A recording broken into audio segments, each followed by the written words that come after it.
Hello, James from TeaDB here, bringing you another ripe Inbetweenisode. So I brought on the Gongting Organic recently, and now I am bringing another tippy, very small leaf ripe Pu'erh onto the show. And for those of you not familiar, I've talked about this a couple times before, but ripe teas are a pretty regular brew in my household. I'll usually brew it in the morning in just a big old blue pot, and just fill up a mug for my wife and drink a little bit for myself.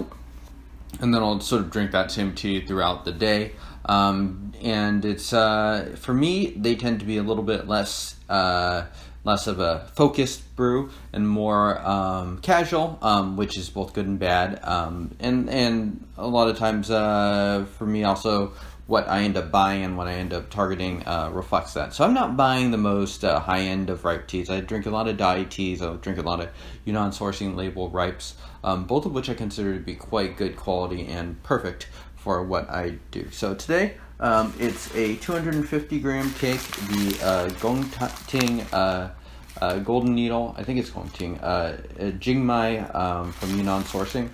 And actually this was not a tea that I initially bought from Yunnan sourcing, but I figured I would do an order to the US site, finish up Scott's line from this year. And the reason being, I'd had a couple Jingmai ripes before, and I'd never been super enthused. They were fine, but they weren't anything that I really needed to seek out. So when I was buying much of those teas, I just ended up buying the Munghai area teas because I know I like Munghai area ripe teas. But this one is turning out to be quite unique, and I actually really enjoy it. I'd also rank it maybe even higher than the Gongting Organic, which I brought on in, relatively recently as a just sort of a tippy ripe, and definitely one that I'd recommend people try out. I think it's just a little over 10 cents a gram, so $27-$28 per cake. Really rich aroma, really unique. It's sort of a brighter, more complex aroma than you would normally get for ripe. Unfortunately, I am about 5 steeps into this, so we're not getting the full complexity of the aroma on here, but it is, it's definitely a pretty aromatic ripe tea. A little fruitier, a little woodier, I'd say, than the norm. Yeah, cheers.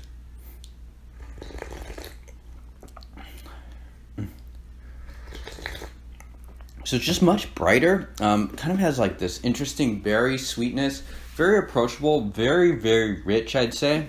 It has some of that creaminess that we get from the other tea that I associate with other sort of tippy ripes, but I'd say overall it stands out even above those. My wife, who is not known necessarily as a great observer of the unique characteristics of any such tea, even noted that this tasted quite different from the normal teas that we're drinking in the morning.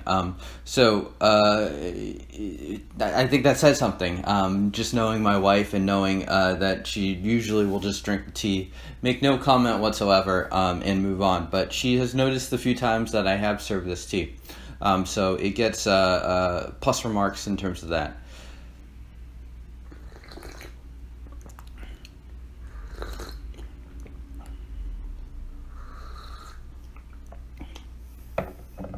So I did make a bunch of this right here. So I'm not sure if I'm going to do another steep on camera. As I said, ripe is a pretty casual brew, so for my normal sessions I'll use something like this, where about 1 pot of this equals a cup. But in the case of these ripes, not necessarily. This will, of course, be at least 2 cups of this size. So in that sense, I'll just make a bunch at once and just sort of sip at it and not worry so much about stacking infusions and that sort of thing. Cheers. Yeah, it's just really tasty, and I think this might be a tea where I need to bring it onto a normal episode as well, just because I know Denny is someone that enjoys ripes, and I think this one really does stand out. So yeah, if for a category of tea, kind of like I talked about previously, that, doesn't really, like, one ripe is usually fairly similar to other ripes, especially when you're talking about sort of brands. You're like talking about Munghai brands, most of those kind of fit into a certain genre. And even like tippy ripes they tend to be fairly similar to each other. And so it is kind of interesting when you have those sorts of experiences that sort of make you scratch your head and realize it. I had another similar one when I was drinking the Lao Mani, which, unsurprising to me, was quite a standout. So let me know what ripes really sort of stretch what you expect from a ripe. I'm someone that drinks ripe every day, so it's pretty uncommon for me to sort of have that experience where I'm like, huh. And it's certainly not something I experienced from probably 90% of the ripes that I do drink on the daily. So, gonna keep on sipping away. One last comment, and I think I talked a little bit about this on the Gongting Organic episode, is that the leaves are quite small, so it was going to brew out just inherently a little bit more differently. You might, especially if you break up the chunks pretty good, you're going to expect it to just be really rich, really creamy quickly in the session. And I would say if this tea is probably, unlike other ripes, might form a decent contrast to some other teas that tend to be a little more intense.